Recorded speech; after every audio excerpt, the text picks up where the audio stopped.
Too loud? It's pretty loud. A little bit lower. How about right there? Test, test, test, test, test. Yeah, that's good. Okay, cool. All right. So I'm going to just do a little bit of the intro and then the music and then sync it. And you're keeping track of 30 minutes? Yeah. And we should be good. All right.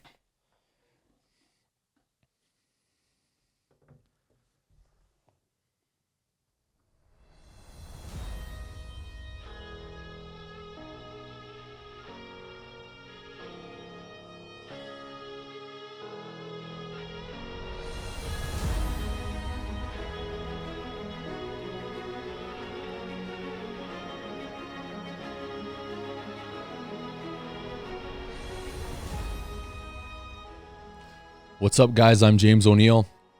You're here with the O'Neill Ops podcast. And today we have Rich from Ultimate Night Vision.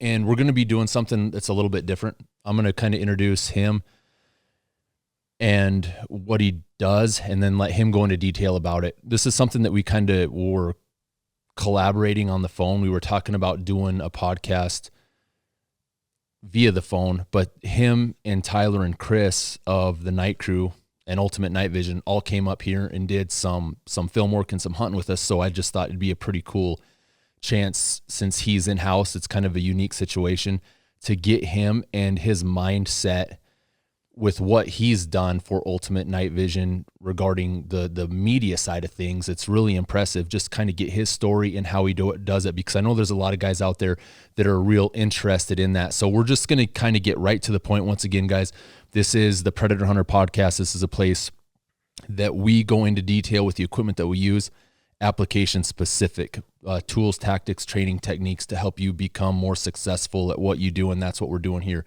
This is going to be film equipment, editing equipment, software, hardware, you name it. This is going to be the episode for that. We got somebody that's, I would call a subject matter expert on that. So with that said, we have Rich. Introduce yourself, dude, and just give us a quick rundown on what you do. Yeah. Thanks for having me on, and thanks for having me out. It's real good to be here in person. It's beautiful country out here. A little bit about myself. I've been working for Ultimate Night Vision since the end of 2015, so about 6 years in the industry. Originally got into night vision through hog hunting in Texas, and I'm just kind of a gear person, technology person, so I'm drawn to things like that, like night vision, thermal imaging, stuff that kind of gives you superpowers. And just gotten real into filming, editing, social media, and just all the challenges that come along with that. So first, to start things off, you started working for Tyler at Ultimate Night Vision as basically sales. Yeah, sales and kind of everything. So when I first started, he was mainly into thermal, and I would say most of my knowledge was in actual night vision image intensification. So I kind of brought that side to it. And it was just, I was the first employee, so it was kind of a little bit of everything.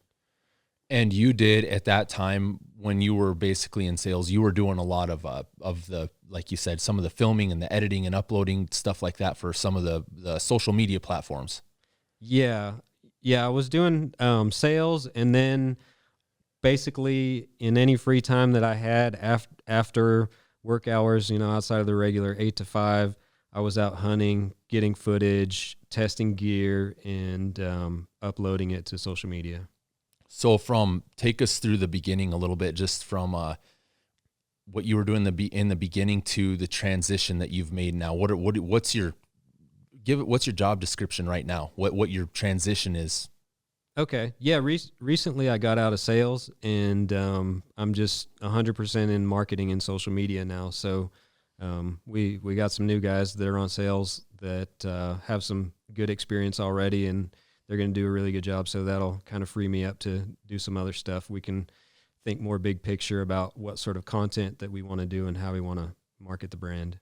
So just so you guys know, if most of the guys that follow us and listen to what we're doing, we've talked before on another podcast. This is the first time that we've actually met in person, but Rich is the one that has been putting together the footage for Ultimate Night Vision that has millions, hundreds of millions of views. And you guys are closing in on YouTube. What you have, how many subscribers?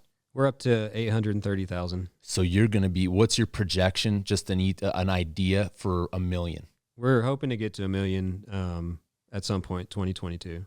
That's awesome. So Rich is the one basically that started the snowball over there, just putting the footage together, uploading it, getting the views. Anytime I have questions on whether it's a factor of demonetization or some kind of age restriction or flagging on videos, I've asked you a lot of different times for help on that, and you've literally walked me through certain scenarios, what to do, and it's helped a lot.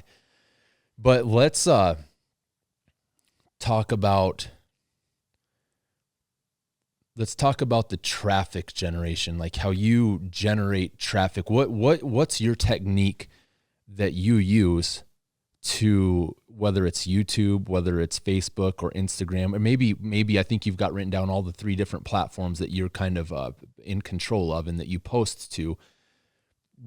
Walk us through YouTube and kind of explain to guys how you go about, what your mindset is for a production, what you're looking to do regarding views, and then maybe we'll, the whole layout of that, and then maybe we'll talk about the Facebook and Instagram as well. Okay. Yeah, I mean, there's so much to talk about. I'll try not to get too far off track. Go in detail, dude. Redirect me if I do. I'd say probably the vast majority of my energy gets put towards YouTube.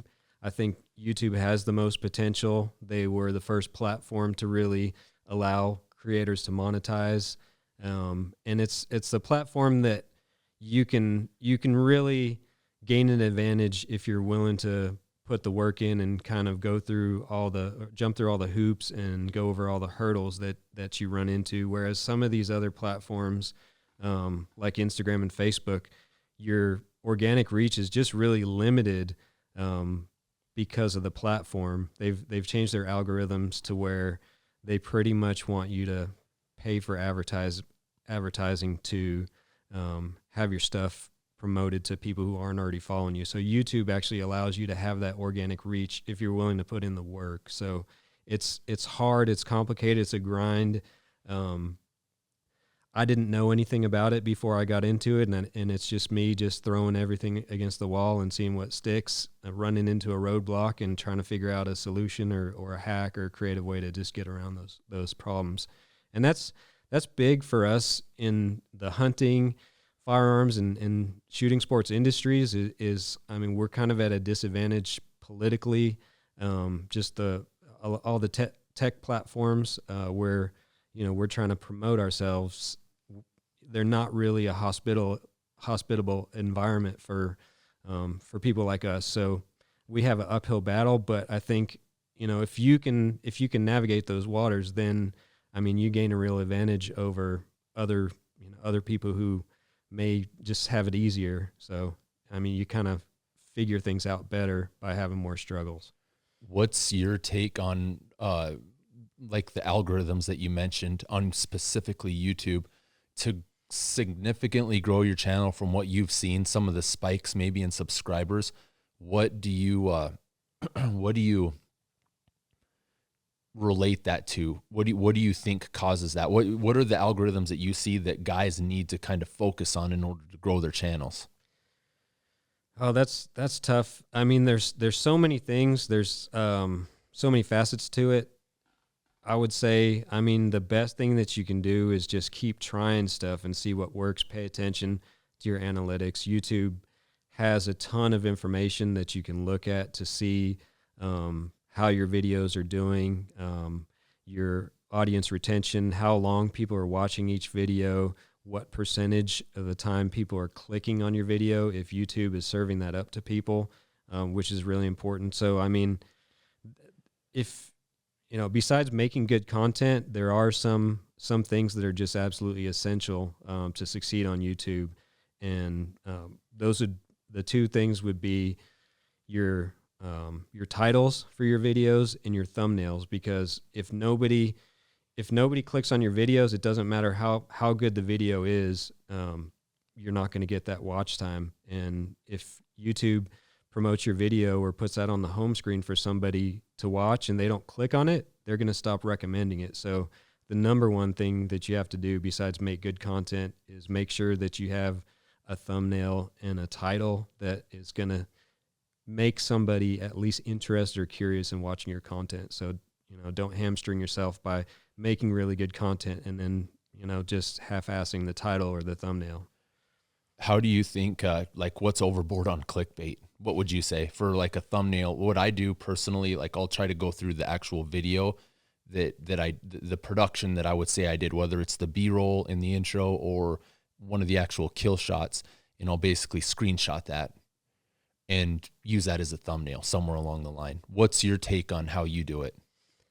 I think initially I always took a screenshot or a screen grab from that actual video, but I think the general consensus is that your thumbnail doesn't have to be something from the video. I mean, if you see some of the more popular YouTubers and people who are doing really well, they're not necessarily just taking a screen grab. There are a lot of these bigger creators are actually hiring people full-time just to make thumbnails for them. So yeah, I mean, you can go beyond that. I would say that you don't want to be clickbaity. You don't want to have anything that's misleading that, somebody clicks on it expecting one thing and you give them something completely different. But if your title and thumbnail get somebody interested and they click on it, as long as it's somewhat related or there's something in there in that video that relates to the title and thumbnail, I think that's fine. Gotcha.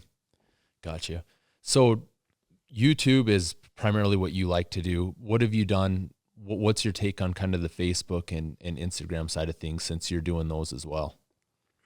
Well, I've seen you do some nasty stuff on Facebook. I mean, just randomly looking at some of and I don't get on Facebook near as much, but I've seen some of the videos. Last time we did a podcast and you and Tyler were on it, I think it was just a random coincidence. I looked that day on, I don't know, I think it was your thermal and night hunting forum or page that you have, and you had a video that had over 1 million views relatively quick. So you're doing something there too that's getting a lot of triggers. Yeah, it's interesting. Facebook definitely has the potential. Like if you post content on Facebook, it has the potential to gain a ton of views in a really short amount of time. Facebook's such a large network, and if stuff gets shared around, then I mean, yeah, you can get over 1 million views in just a matter of a day, or even less than a day. There's so many little differences between the platforms, and it's important to post stuff and try things on each platform and try to read the recommendations, because a lot of times the platforms themselves will kind of give you a hint on what they're looking for. Like Facebook specifically says that videos over 3 minutes in length are going to do better than videos that are shorter than 3 minutes. So like right now, I try to shoot for a duration between 3 and 5 minutes on Facebook, whereas on YouTube, probably ideally you'd want to be somewhere between like 10 and 15 minutes. I mean, that's not an absolute hard and fast rule, but those are kind of some general parameters about the differences in those things for each platform. Facebook is now monetizing, so that's really good. I mean, it's motivated me to move a lot of our content that was pretty much exclusively on YouTube, starting to move it over to Facebook. The potential for making ad revenue is great. I don't think they have it sorted out nearly as well as YouTube does. So a lot of the stuff that I've posted, the eligibility for monetization is kind of in question, and the standards aren't really clear. So it's just going to be trial and error to figure out what exactly Facebook is looking for in terms of what they're going to monetize and what they deem inappropriate for advertisers. So what do you think is, say, this is just a quick question, when somebody age restricts or flags or does something on YouTube, whether they age restrict it and, basically that shuts your video down, that stops your views hard. And then say, like I did it, you kind of recommended some stuff for me to do on Facebook. So I posted a video and it started going really well. I think it got, 300,000 views in a couple of days. And then somebody must have complained because now you have to, the whole title, or not the title, but the whole picture, the thumbnail is blurred out. So you have to click on something. And it seems like since Facebook did that, yeah, it's dead. Yes. It's dead. So that's basically what we've ran into with Facebook is you have the potential to get a ton of views, but if your video is extremely successful early, you can pretty much guarantee it's going to get flagged and get that sensitive content cover on it. And once that happens, it's pretty much done. So the thing with Facebook is you can kind of re-upload content. So you can kind of, take what you put up there and maybe, change some things about it or combine that content with some other stuff and just take another shot at it and see what happens. I got you. I was wondering about that because I noticed I was getting comments left and right, and then all of a sudden it got censored and it just stopped. So I was wondering if that was kind of a similar set. I was assuming it was the same. Now, what about YouTube? Like, or actually before the YouTube and Facebook, let's go talk about Instagram real quick and then go into what you think like the different viewers on each platform are. If you think they're all kind of similar viewers that follow you, or if they're almost a completely different audience. So anyway, you do all the Ultimate Night Visions Instagram as well. Yes. And what do you think about how do you enjoy doing that? What's your goals for posts there? Like what kind of content are you looking at posting? High quality pictures, or do you do reels, or do you do just stories and pictures of what your day-to-day, your hunts are, or whatever you're doing every day? What do you do? On our account, I mostly post videos. We probably could post more pictures, but the videos seem to do more. They seem to get more traction, but YouTube Instagram in general, it's just hard to get any sort of organic reach. If we look at our data, you'll see a video gets some odd number of views, and then it'll say how many views or impressions were people who weren't following you, and it's like 1% or 2% most of the time. So it's like honestly, we don't put that much effort towards Instagram because there's not a lot of benefit to posting there. I mean, you can put forth so much effort in getting like the best picture, the best video, and it's probably not going to get any sort of traction on Instagram. So it's kind of like, we'll post something up, but we don't really expect to get anything out of probably the most beneficial thing that we've got out of Instagram is networking. That's the most valuable thing that I've found from Instagram is it seems to be a place where you can get in contact with lots of people, and people can get in contact with you. So we've had collaborations with people and just been put in touch with some really cool people in the industry and outside the industry that we wouldn't have otherwise talked to. So that's pretty cool. Regarding that, why don't you just name a couple guys? Just it's pretty cool. It's off the top of your head, just for the hell of it. There's been some NFL players that have contacted us, and we've taken on hunts. Tyler Toney from Dude Perfect came out on a hunt. He got in touch with Anthony Amatine. He's a pretty popular guy. He's got a lot of people contacting him on Instagram. Steve Ranella, Tim Wells. That's cool. Yeah, bunch of people. So it's been good. I mean, it's a good networking tool. So breaking each setup, each social media platform, YouTube, Facebook, Instagram, what's your thoughts on, are they all, I mean, if somebody's more than likely everybody that's following you on probably Instagram and Facebook are subscribed to you via YouTube, but not the other way around.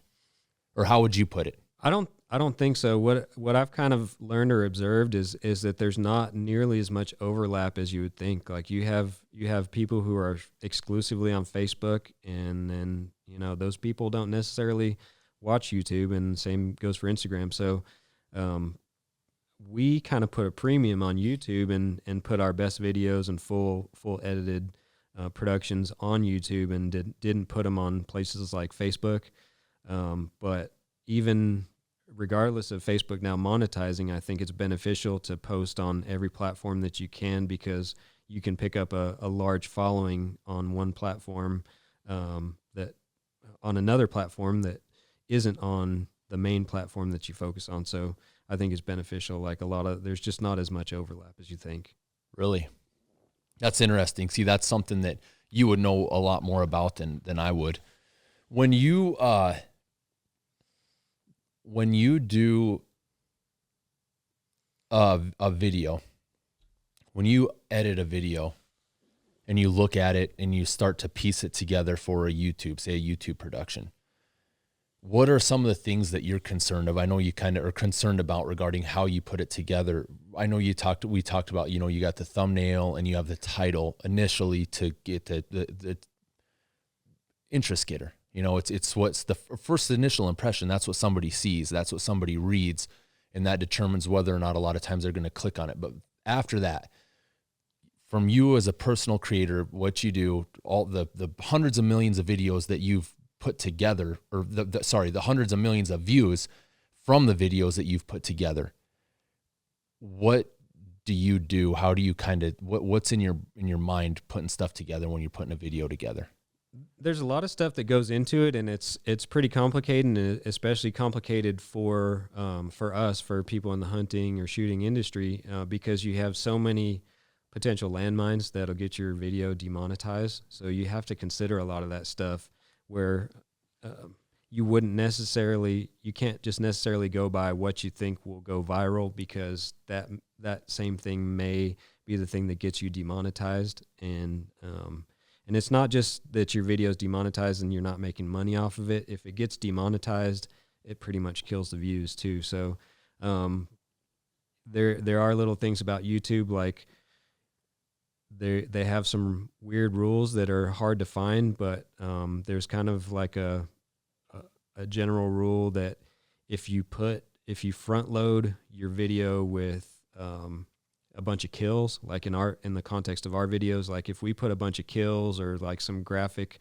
kills in our video in the first minute or two, then it's much more likely to get demonetized or age restricted. Same thing with curse words and stuff like that. So in general, you try to keep the first minute or two of the video pretty mild, and then put the juicy stuff on the back end, which is tough because it's a balance between, trying to hook the viewer and get them interested in the video and keep watching and not click off, but also you don't want to put a bunch of stuff in your video that's going to get it demonetized. So you got to find a way to keep the viewer's attention while also not screwing yourself over. So that's a lot. And it might seem simple listening, but when you start putting stuff together, it's not so simple. I mean, it's like you and I were talking. There's that dude, Whistling Diesel, and if you look at, excuse me, the simplicity of what his video looks like, it looks like that's. If it was just going around crashing trucks. Yeah. If you were a 60, 50-year-old dude looking at it, you'd be like, this is stupid. What the hell? Some kid. But if you really sit back and look at how it's all done, you're like, that's pretty genius. They've got a way that they're putting stuff together to be able to attract that many viewers. You just randomly don't do that. Yeah, there's so much more to it, and if somebody's successful on YouTube and like really successful, chances are they're not dumb. They're pretty smart, and there's a lot more going on behind the scenes than what you see just on face value. And yeah, Whistling Diesel, I love just watching other creators, even if it's not necessarily like my genre. I like watching other creators and just seeing how they're using the platform and what they're doing with their material, because a lot of times you can get some good tips and hints on how to kind of craft your content to succeed. So if we're at 25 minutes, so we'll cover this and then we can reset your camera quick. But say I put up a video and it gets age restricted. I've had a bunch of guys ask me questions about stuff like this. Put up a video, it gets age restricted, and then basically limited monetization or demonetized. What do you recommend doing for if somebody did that? You've had numerous videos that get age restricted for one way or for one matter or another. What are some of the issues that you've had, and how do you try to resolve it? how do you try to fix it so you can optimize what that video could potentially do? I mean, that's been a major part of like what I've spent my time on. There's no easy answer, but I mean, it's just kind of, you got to try everything, and I've tried everything. So for example, if your video gets age restricted and it's a hunting video, one thing of course you want to appeal. So you want to appeal that restriction, and sometimes it'll get overturned and you're fine. But if it doesn't, there's some other tricks that you can do. Like you can go into the editor and blur some parts of your video, or trim some parts out of your video, and then send YouTube an email or a message and ask them to reevaluate it. So I've done that before, which is kind of funny. Like I've gotten hate from people before because they're mad because they're like, why are you blurring stuff out of your video? Like, why would you do that? And it's specifically because it's gotten age restricted. And if I blur this part or another part and submit it back to YouTube, then that's gotten it unrestricted. So there's just little tricks like that. I mean, you got to try everything. I use their feedback button and send messages that way. They've increasingly made it harder and harder to contact a real person. So you just got to try different ways. Like if I have email correspondence with people, I make sure I always fill out the surveys, or sometimes I'll even use old survey links just to send a message to them and say I'm dissatisfied with something that happened. And sometimes that's enough to get somebody to respond to you or act. I mean, I think, there may be some stuff that's intentional, like, yeah, they're trying to censor you, but also a lot of it's just like YouTube is a huge platform, and for them to moderate stuff at scale is just difficult. So it's just, sometimes it's just squeaky wheel gets the grease. Like you just got to get a human to lay eyes on your problem. And then hopefully you get somebody who's not against you, or somebody who is willing to help you out. So I could probably go on for an hour on. Well, let's do that. Let's reset your camera real quick, and then I was going to ask you about another, like the demonetization question, like some other things too. So.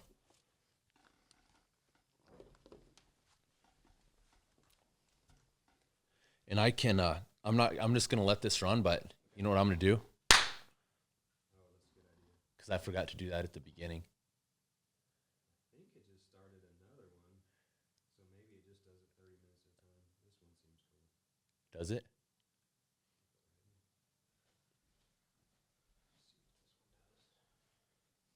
Recording canceled.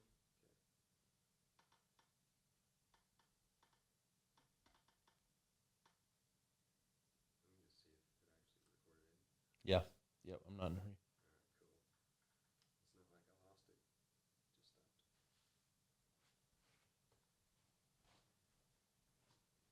So I can resync that one. That one's new again.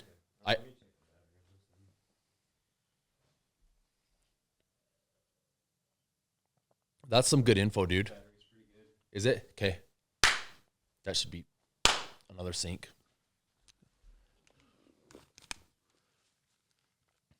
So we're still hot. Rich just had to check a couple cameras. We're trying some new angles, and he set some stuff up that looks good for just the visual. The videography looks awesome.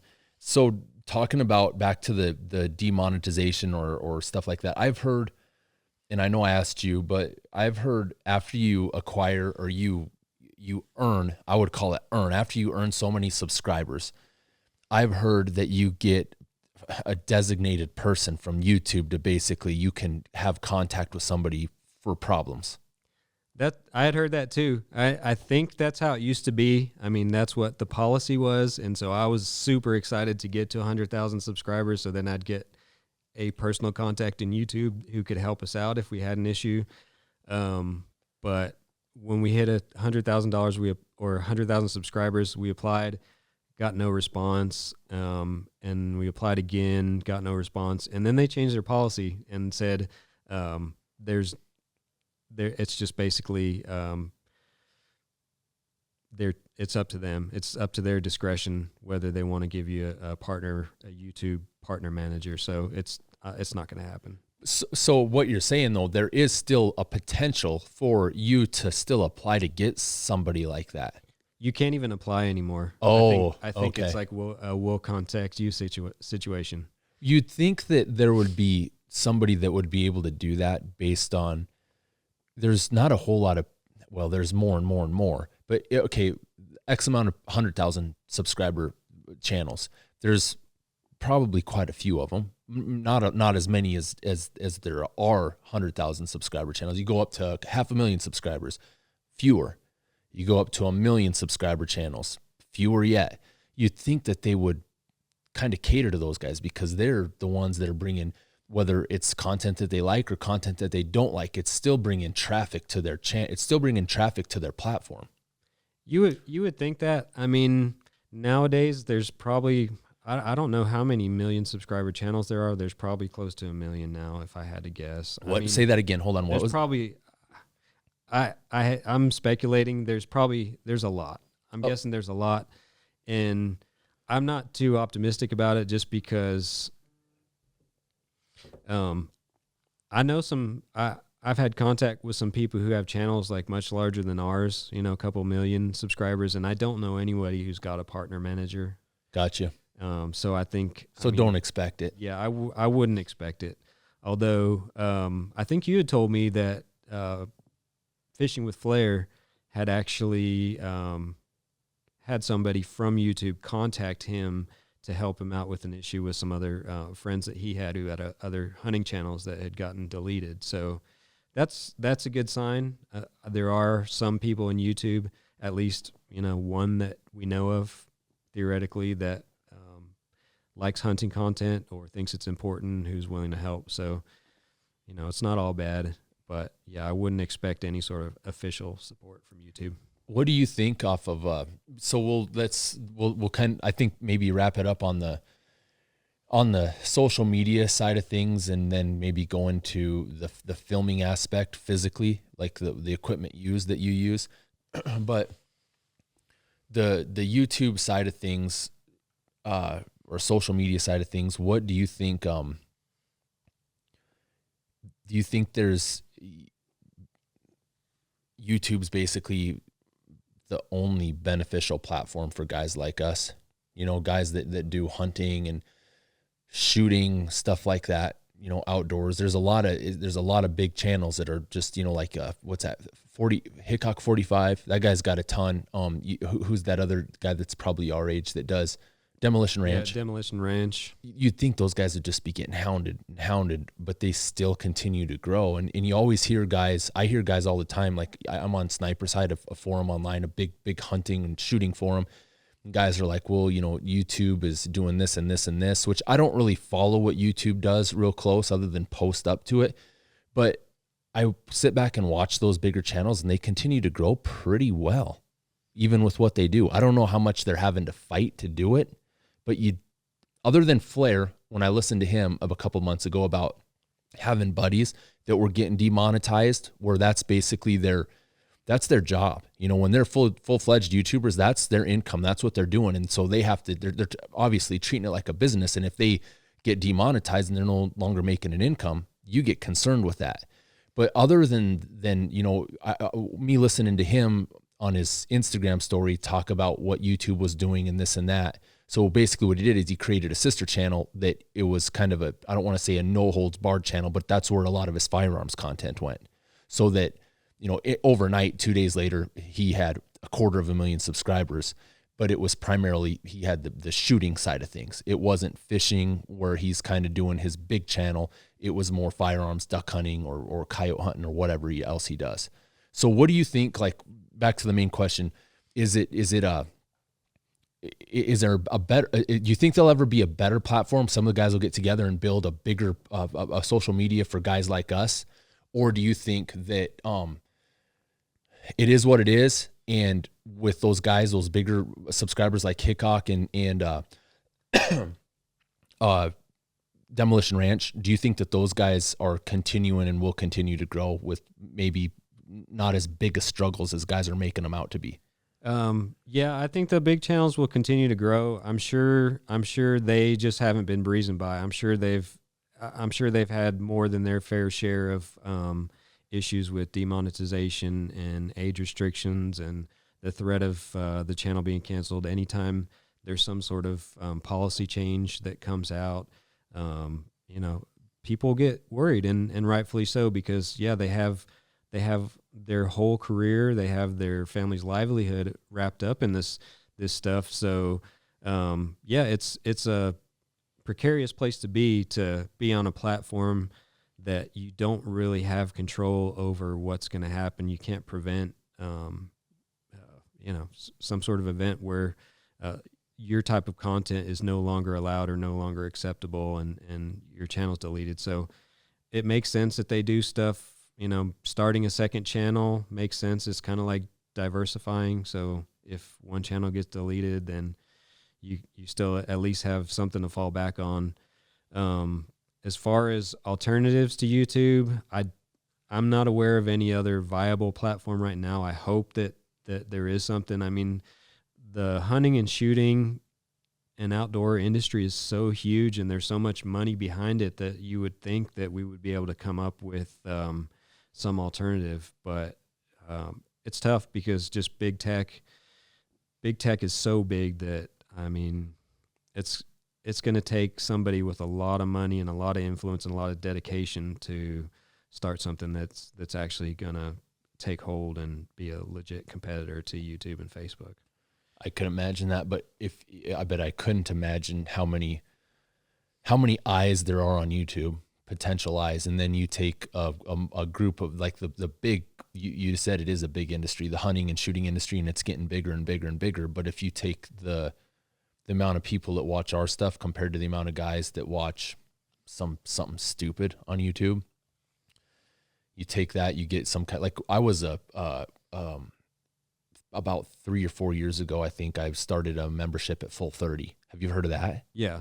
And I actually was supposed to have a meeting with I think he was the developer of it. And I was busy. I should actually call him. I was just going to kind of talk to him and see what his plans were, how, just out of curiosity. We're nothing big by any means, but anyway, a guy can kind of get a feel for it and see how big he thought they were going to get or what they were actually doing.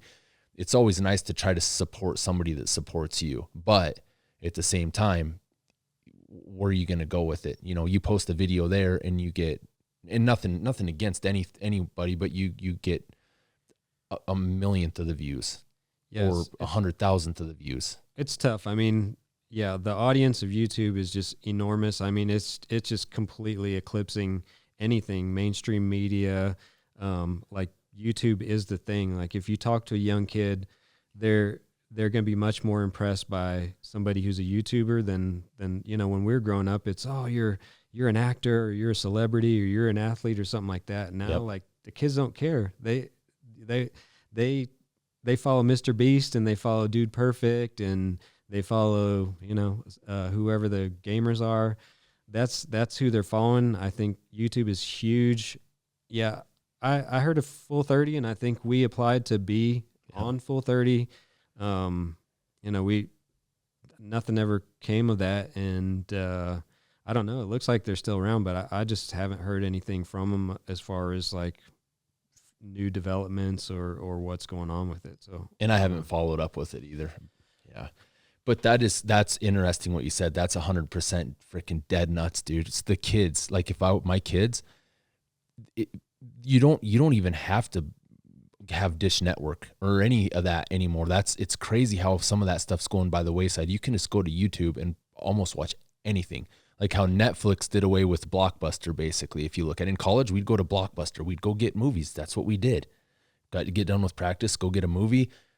Now you don't leave the house. And then you go in, and the kids are looking to basically YouTube personalities. And that's their Tom Cruise, Yeah. Those are guys that I was like Arnold, Stallone, Tom Cruise. All those are guys that were, they kind of stayed apolitical throughout most of their stuff. You just liked what they did. And now it's a YouTube personality. Yeah. The world is changing. It is. I mean, either you got to go with the changes or you get left behind. So I think right now it's YouTube. Hopefully something comes along where there's a change, like, with crypto and blockchains. Maybe there's some sort of decentralized solution, like a decentralized social media where you're not, you basically have some autonomy and ownership over your profile, and you have some ownership because, on Facebook, you don't own anything. I mean, you're just basically using their service. All of your data, everything, your pictures and everything belongs to them. Same thing with YouTube. At least they give you a little bit of a cut of the money. But if you get kicked off of YouTube, there's no way to take your subscribers with you. There's no way to port them somewhere else. Same thing with Facebook or any other social platform. So I hope there's some sort of solution where you're able to just have some sort of ownership and be able to bring people along with you if something happens. That's an interesting point. I like that. That's I've never thought about that. That's real interesting. That's cool. Is there anything that you can think of that you want to touch base on, the like anything in particular on YouTube that we might have missed, or possibly Facebook or Instagram that we might not have informed somebody that you'd like to mention something about? No, I can't think of anything specifically. I think even though it's tough, it's worth it. Like if you want to do hunting and have a job in hunting or outdoors or shooting or anything like that, I think that social media and YouTube in particular are still your best bet currently. And if you put in the effort, it's worth it. I think it's eclipsed other mediums like TV, like TV hunting shows. I think those are on the way out if they're not already pretty much already. Yeah. So I mean, it's worth the effort. It's a struggle, but there's still potential there, and you can make a career out of it. So that's good. I would say if you're passionate about it, just do it. Solid. Do good work. Somebody will see your work if it's good enough, and you'll go from there. It takes, like you said, you got to put in the work, man. It takes time. It takes a lot of reps, and you're going to hit a lot of plateaus and roadblocks and everything, and you just got to keep pushing through it, and eventually you'll break out if you keep at it. And like what you did with Ultimate Night Vision, to be able to get to as many subscribers, you'll have 1 million in probably a year, like you said. You don't just automatically do that. You're working no matter what you do. You're sitting there, you're putting the edits in, you're figuring out how I want to put the intro, how I want to put the middle, how I want to put the outro, how you want to do everything. You don't just, I mean, you like you said, initially in the beginning, you're kind of throwing shit at the wall to see if it'll stick, to figure out, hey man, you have to kind of get a feel for it. What's going to work, what's not going to work. And then once you do, you start finding a trend, which I obviously haven't found yet, but you have. So that's good advice. I mean, anybody that wants to do something, they can do it. You just got to put your mind to it, and you got to try hard, and you got to do, good work. Like Chris, at Night Crew, he came out with Carnivore 6, 7, 8 years ago, and we had the most amazing hunt that I've ever really honestly been a part of. But you start watching some of his footage, and you can talk shit about anybody all you want, but it's undisputed. If you look at some of his night footage, what else is better than that? You can't almost get Nat Geo stuff that's better than that. We give each other a lot of shit all the time, but if you do work and it's really good work, it's going to get seen, it's going to get noticed, and you're going to grow from it, period. So that's kind of the way, that's how I look at stuff. And that's kind of, we've been real fortunate to affiliate ourselves with guys like you, Tyler, Chris, guys in the industry that are kind of, I would say, similar minded and more so willing to help each other out. Like, you've helped me a lot out early on the phone, walking me, hey James, you should do this, a ton, it's stuff that I would have never thought about doing. So it's cool, man. YouTube, the social media side of things, it's just going that way. That's how the trend is. Like we talked, it's crazy to think. And there's a lot of the mid to older generation that might not really, like it or see it. But that's how it's going. Yeah. You brought up a good point, is that we help each other out. And I think that's what we need to do in our industry. A lot of times you can get into the trap of thinking it's a zero sum game. Like if somebody else is doing well, that means that I must be doing not quite as well. But really, the best thing that you can do is make friends in the industry and help each other out. I mean, I'll help anybody out and bring them up because if one person succeeds, then it makes it possible for even more people to succeed. It's not like there's a limited piece of the pie that there's only one slice that you can get. You can grow that pie and help everybody out if you have a collaborative effort, and rather than thinking about somebody's your competitor, so it's me or him. That's a perfect point, because guys like us that stick together, everybody, say for just example, the guys in the hunting industry, if we can get more guys that get more views, that get more subscriptions, that grow bigger channels, it's a force multiplier. There's a whole army of us that has a lot more pull and a lot more say than having 100,000 other people out there that don't understand or give a shit about what we do. And there's only a couple of us. What are you going to do then? You're at the mercy of them, where we could actually just kind of stand together and grow more, get more exposure. But there's a guy's got to definitely do it right. You have to present your stuff right, I think, in a certain fashion. And, that's cool. I think guys help each other out, and definitely that's a good point. Let's go into, we're at 45 minutes already. That's how fast this goes, dude, when you start getting into detail. That's awesome though. Let's talk about you want to talk about some hardware or some software first? You want to talk about, when I say software, I don't want to go into like, maybe we'll just talk about an editing program here and there, maybe the hardware, definitely your cameras, what you like to use to film, whether we go from thermals to daytime stuff, or some of your daytime stuff that you can actually use at night. And then we could talk about some editing software, this and that. But let's just talk about some film equipment first. Okay. Like go ahead.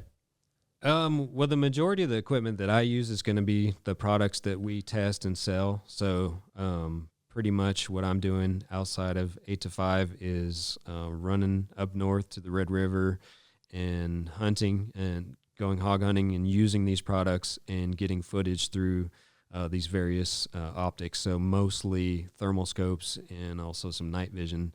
And then in addition to that, if it's a full moon, I'll bring my Nikon Z6 and with a fast lens, and I'll get some like color quote night vision footage if it's bright out, just to mix it up.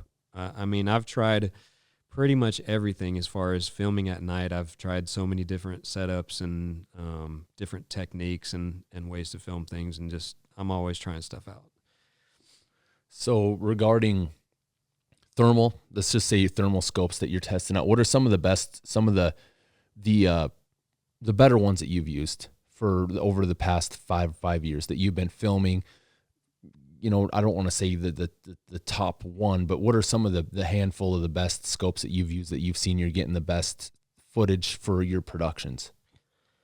Well, it's interesting. Recently, it's become a lot easier to get good footage, and the main reason for that is because of onboard recording. So having some of these newer scopes have onboard recording has just been a game changer compared to using scopes that just had a video output and you had to record to a DVR, which didn't necessarily retain the quality that you're seeing through the scope. So, yourself that we've tried so many things to get good footage through some of those older scopes that have excellent image quality, like the Trigicons have excellent image quality, but, we were strapping iPhones to the eyepiece and compromising our hunting basically in order to get good footage. So, just in general, it's so much easier to use some of these new scopes, like the iRay scopes that have onboard recording.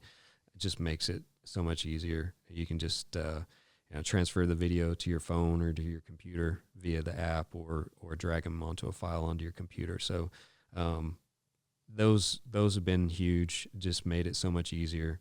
I know I didn't really answer your question, but I'd say there's a ton of good scopes out there. Almost every major brand has scopes. For most budget ranges that will get the job done, that you're going to be able to kill stuff with. And I mean, compared to 10 years ago, I mean, the technology has grown so far.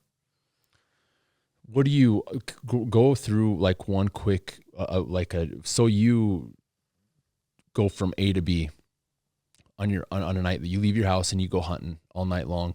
What do you take with to film? Say it's a moonlit night and you can get everything that you think you can get. You can get some thermal, maybe some night vision, maybe some other. What do you take, and how do you do it? I'm usually taking the Nikon Z6 with like a f1.4 lens. If it's a bright night, sometimes I'll take a night vision filming setup.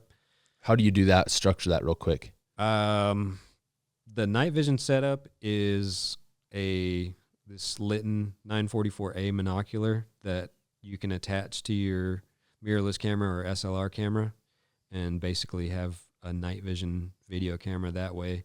Another way is to hook a iPhone onto the back of a PVS 14 with an iPhone adapter or a GoPro adapter. You can do it that way. And then whatever thermal scopes we're shooting through, we're going to get footage through. And oftentimes what we'll do is we'll have some sort of monocular or unit that we're going to put on a tripod and set it up behind us when we're shooting and get kind of third-person footage also. So we're just trying to get as much footage as we can. And for me, a lot of it's dependent on what products we're testing and need to get some video footage from. And on a dark night, strictly thermal? On a dark night, yeah, I don't bring the Nikon. Don't really get any night vision footage for the most part. It's pretty much strictly thermal. Gotcha. And then basically when you get done hunting and you get back to the house, how do you store all your footage? Do you put it on, you just randomly dump it on your computer? You have a separate hard drive? What's your setup for that? My process when I get home from hunting, I'm usually coming back home, plugging everything in, making sure everything's charged. So if I have to hunt again, I don't try to head out the door and none of my stuff's charged. So make sure everything's charged up as soon as I get home. And then I'm taking all the footage and dragging it off of each unit and putting it in a folder. And it's usually organized by date. So I'll have a folder for December 2021, and every hunt that I have in December, I'll put a date on it and short description of where we went and just drag all the footage into there. And I just usually organize it by date. I got you. And then, so I'm trying to think if is there any other camera equipment that you use that maybe a guy to go into, like anything that you would like to kind of, cause I could go into the detail on kind of some of the stuff that I use, but you're primarily nocturnal. Yeah. I don't do much filming in the day at all. It's pretty much all at night. So like it would be a little bit different. I'll get into my stuff some other time, but like, you get it all, you go back, you dump it, you have it organized in a professional manner. And then what do you use to edit? Computer wise, do you use a laptop? Do you have a PC? Do you have an app? What do you use? I have an iPhone and a Mac, so I'm editing on the Mac in Final Cut. I like Apple just because airdropping probably is the main reason why I use Apple, because it's just so easy to transfer something from your phone to your computer and back. And so, Apple and Final Cut is primarily what I use. So you got all your footage from one night, you got it all stacked up on a hard drive, organized.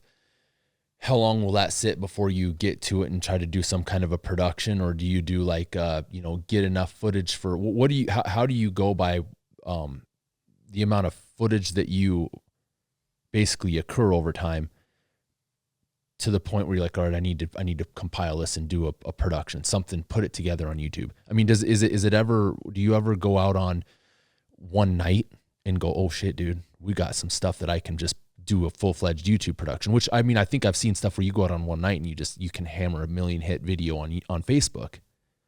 But regarding like a edited production, what are you looking at from that standpoint? Generally, if I was on kind of a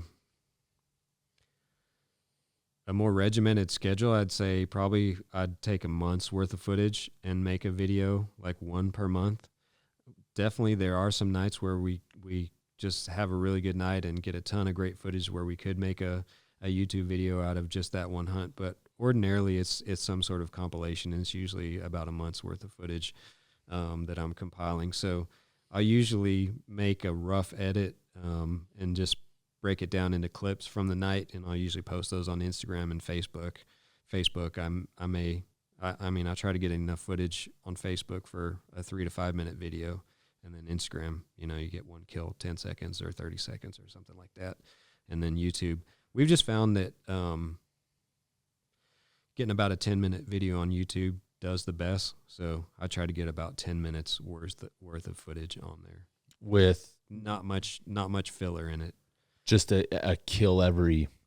Yeah, probably 10 seconds, 10 to 30 seconds. Yeah, so that's a lot of that might not seem like a lot, but that's a lot of kills when you start factoring everything in. A kill every 10 seconds in a 10-minute video, that's a lot of shit going on. Yeah, it's a lot. It's a little monotonous. So I mean, now that I'm kind of in this new position with marketing and social media, and I'll have some more time on my hands, I'm going to try to move into some other types of videos. So are you going to, yeah, that's cool. So more. Go ahead. Do you want to talk a little bit about that, or do you not want, do you want to wait a little bit on what you, yeah. So what are you thinking then? If you say your primary gig is a kill reel, say that's primarily, it's cool intro, a kill comp, which is, it's a lot of work and a lot of meticulous prepared precision shooting to get, the good shots and what you need, and then an outro or whatever you have.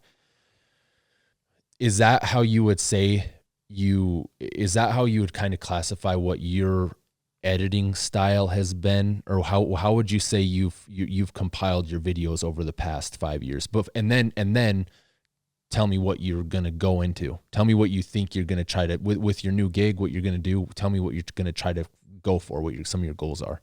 Yeah, I'd say that's accurate. Pretty much up until now, like the bread and butter of our channel. If anybody's been to our channel, it's pretty much it's kill compilations, and they've worked really well. I mean, they do well, so it's it's kind of a staple of the channel, and it's something. It's kind of a hack on YouTube that I've had some buddies who I've just told them, like, hey, look, take these clips, break them up, cut out all the filler, try to take out all the parts where you're shaking everywhere and stuff like that, so people are not getting seasick watching your videos. Try to make the audio good and make a little compilation and say, 100 kills with such and such scope, and it's going to be successful. So I mean, that's just something that we found that works, but I'd like to do some other stuff. So I'd like to do some more educational content, like actually do some how-tos and product reviews and stuff like that. Tutorials, I think, would be helpful, because I've learned a lot of things, good and bad. Learn things the hard way. So I think it only makes sense to share that experience that I have with people and help people out in terms of hunting stuff and gear selection, things like that. And then also we'd like to make some more long form content, kind of like what y'all make and what Chris makes, where there's more of a story or a narrative to it rather than just, a bunch of kills. So what's your plan? Are you going to basically create another playlist on the Ultimate Night Vision YouTube channel, or are you going to create another channel?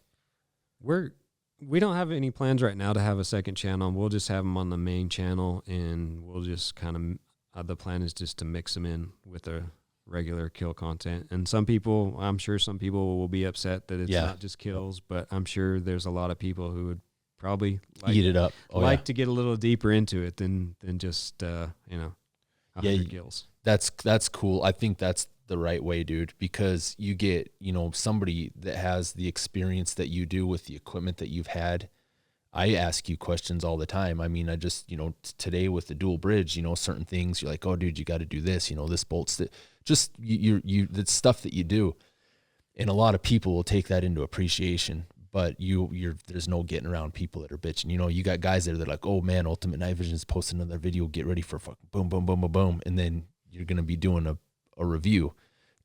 Like my channel, most guys it's the same thing. You can't please everybody.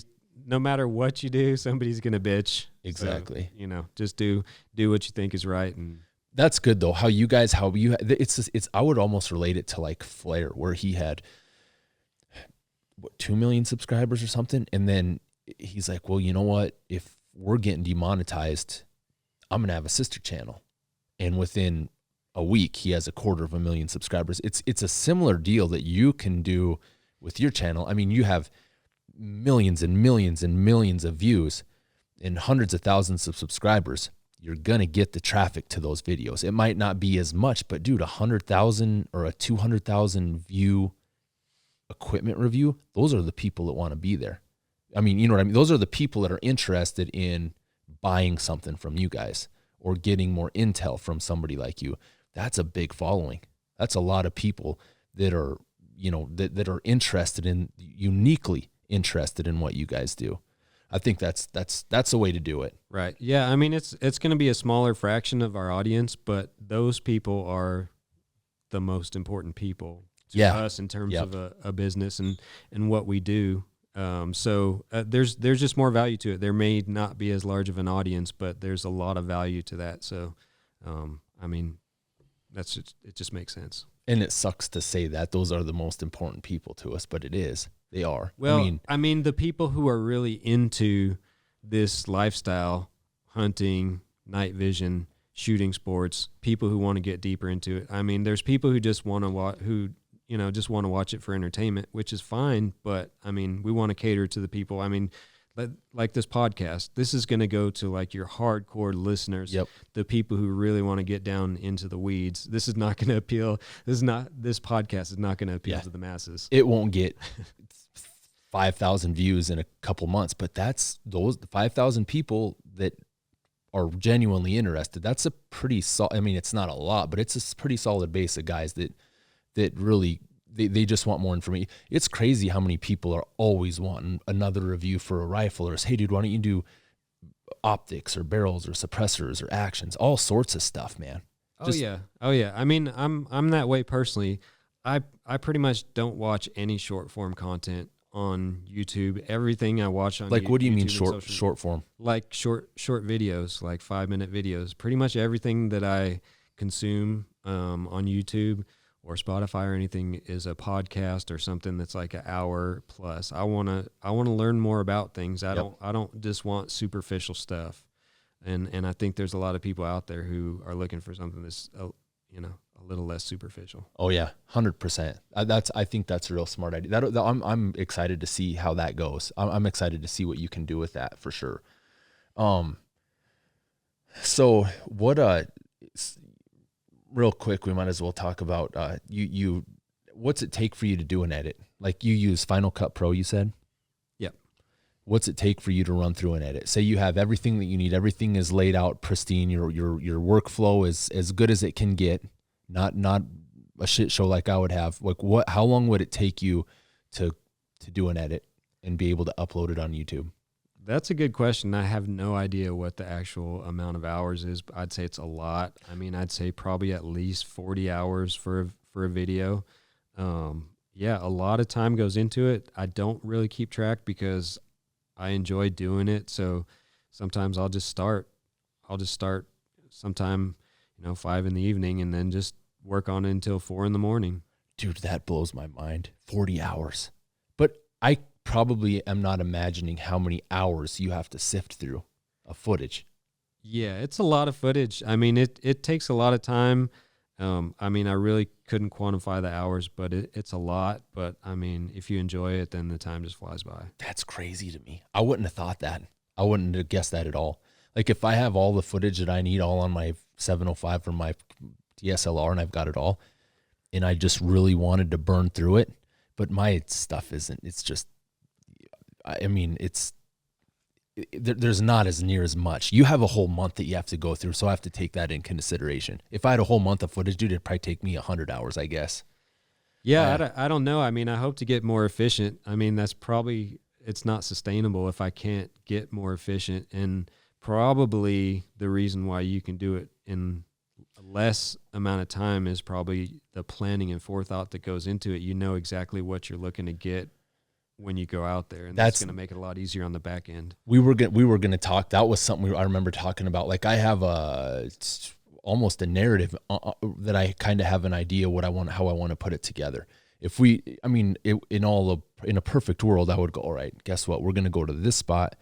We're going to kill this many coyotes, and this is how the production's going to be.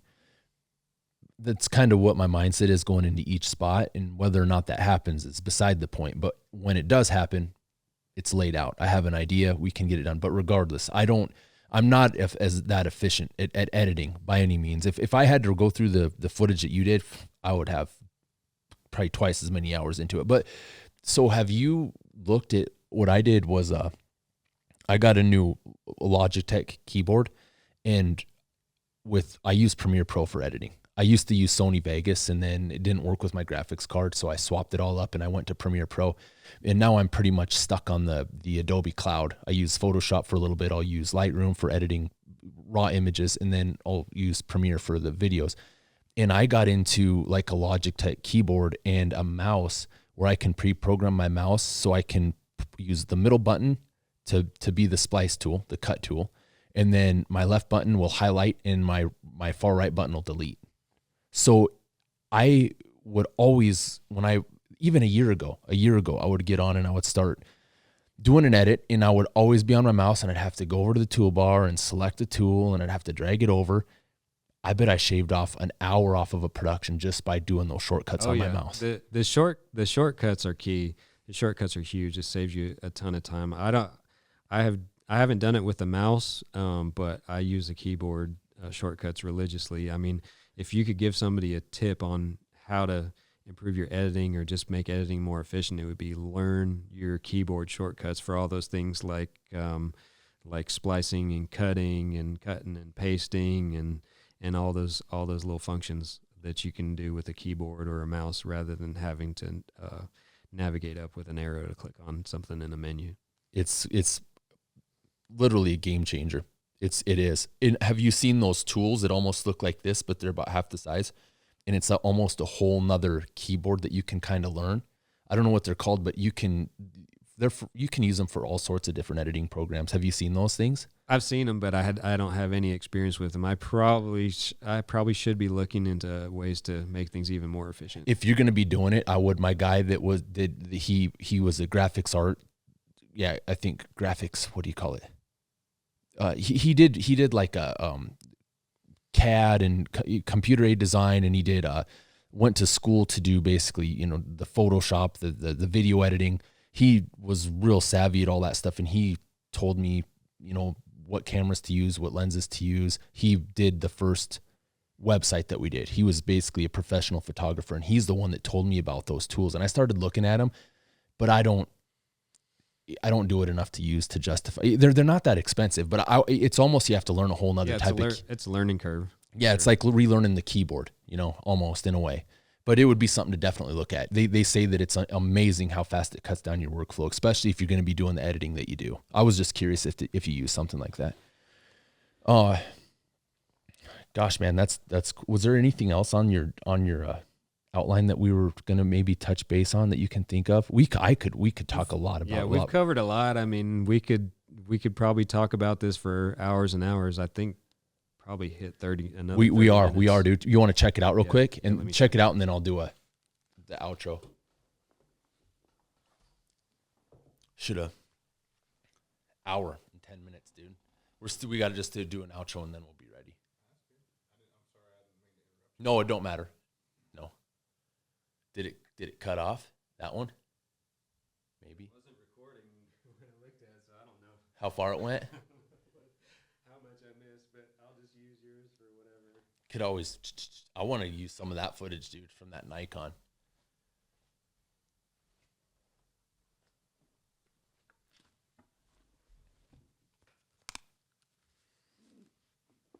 So both those are new audio. Okay. So that's is there? You think there's anything else that a guy touch base on real quick before we close her down? No, I don't think so. I mean, I'm sure we can have another podcast in the future, see what sort of questions people have. You know, if anybody has comments, questions, stuff that you want us to cover. I mean, I love this topic. I could geek out about it all day. So, I mean, I'd love to do another podcast and continue on if people are interested. If we can tell that people aren't interested or it's putting them to sleep, then it's probably good to end it anyway. They will. There'll be more people interested in it, and I'm the same way. I always try to stay on top of the newer technology side of things. You know, new shit that comes out. I kind of try to gravitate that way to stay on top of stuff, because if you don't, you fall behind real quick. You know. Right. Oh, and another thing too, I'll mention at this. So we had Rich, we had Tyler, and we had Chris. Tyler's the owner of Ultimate Night Vision. Rich works for Ultimate Night Vision, and Chris does the night crew. And I guarantee you, everybody that follows us knows who they are. But they came out to do some videography work, some interviews for a new series that Tyler's putting together. And we went out last night, and it was 0 degrees, I would say, with the wind chill, 0. It was about 13 in the truck, but the wind was blowing 15 miles an hour, and it was cold. And we walk into this set that we set up. Keith and I set it up about 3 weeks ago. And there's 1, 2, 4, 5. There's 6 of us, right? Yeah. Yep. 6 of us. There's you, Tyler, Chris, me, John, Keith. We all walk in there, and there's 4 guns. Rich has a gun. Tyler has a gun. Chris has a gun. John has a gun. Keith and I are filming from the back. We get into this spot, and these guys come all the way from Texas, where it was 70 degrees last week. I think the high was 80 the day before we came up. 80 the day before they came up, and they get up here and it's 0. And we put them down in a kill box that we set up. And I kind of felt I should have said something, but I didn't want to mess anything up. Rich is on the far west side of everybody, which would be to our left. And I'm splitting him and Tyler. And from the time Rich got his tripod set up and Tyler got his set up and John was and Chris was, Rich had his hand out. And did one of your gloves not have a finger on it? Yeah, I cut the end off my index finger and my thumb. I thought that I saw that, but I was looking with my micro, and you had your finger exposed. We were there for 20 minutes? I was going to say 30 plus. And your hand was on the gun the whole time. And I have fingerless gloves, but you know, most of the time we're in there and we're standing, we kind of keep them warm. And we did a countdown, and these guys shot 5 coyotes in like 5 seconds. 4 of them all at the same time, I think on the same screen. And then Keith was over there telling Chris, dude, keep your hands warm. And I was sitting there to look at Rich's, and you were locked on that gun the whole time with your finger exposed for well over half an hour. And we've got frostbite and shit like that before. Is it feeling good today or what? It feels fine. It was frozen stiff. Shit. After I shot and tried to load another round, my finger was completely numb. That's when it hit you. That's when you're like, oh shit, I'm locked up. Yeah, but I've known from being in that situation. I mean, when you're trying to sync 4 different shooters on coyotes that who knows what they're doing, chasing each other around, playing grab ass, I knew that I had to be ready to shoot when somebody said, "Hey, we're doing a countdown." I needed to be ready, so I didn't want to put my hands in my pocket and risk that. Regardless, that was impressive as hell, man. That's cool. That's something you guys will be seeing from both sides of us, those guys and us. That was some impressive work. I honestly, Tyler asked me if he thought it was going to happen, and I go, no, dude, you ain't killing 5. I'll be honest, I didn't think you were going to kill 5, whether it was all on the same screen or whether it was 5 period on the same set. I didn't think it was going to happen, and it happened. So that was impressive for me to see you guys come in from up there down here, but it kind of stands to reason. If you're well versed pulling a trigger, if you do it quite often, it's muscle memory. You're going to do it. You know, you're going to perform. You guys did. That was cool as hell to see. That was cool. That's something that I've never experienced and probably will never experience again. And I appreciate you hosting us and letting us shoot all your easy coyotes for you. Shit, hell, there was nothing easy about that, dude. But yeah, I appreciate you guys coming down and the information that you provided tonight. That's cool. A lot of guys need to see that. And like I said, I'm real excited to see where things go with what you're doing, your position at UNV, what you're going to be doing for the media side of things. I'm always excited, and I get jacked watching people's stuff. So with that said, we're getting ready to go film another kill box tonight. Hopefully we can stack up a few more and kind of duplicate it in a way, get some more footage. But I appreciate it. Once again, we've had Rich Ishihara from Ultimate Night Vision, and hopefully we can do another podcast on, some upgrades later on once you get established and you start getting rolling with your new reviews and stuff. I wouldn't mind doing some stuff too. I got to get some reviews out, but if there's anything else you want to add, we can add it. No, I just want to say thanks for having me on. It's been a pleasure, and yeah, I look forward to doing it again. Cool, man. It's been fun, dude. You guys are a pleasure. All you guys are welcome here anytime. Just call, let us know you're coming up. It was fun for us, and we really enjoyed it. So I hope you guys enjoyed the podcast. I hope that you found it entertaining, but more importantly, I hope you found it informational. Once again, I'm James O'Neill. You're here with O'Neill Ops. This has been a Predator Hunter podcast, and we are out.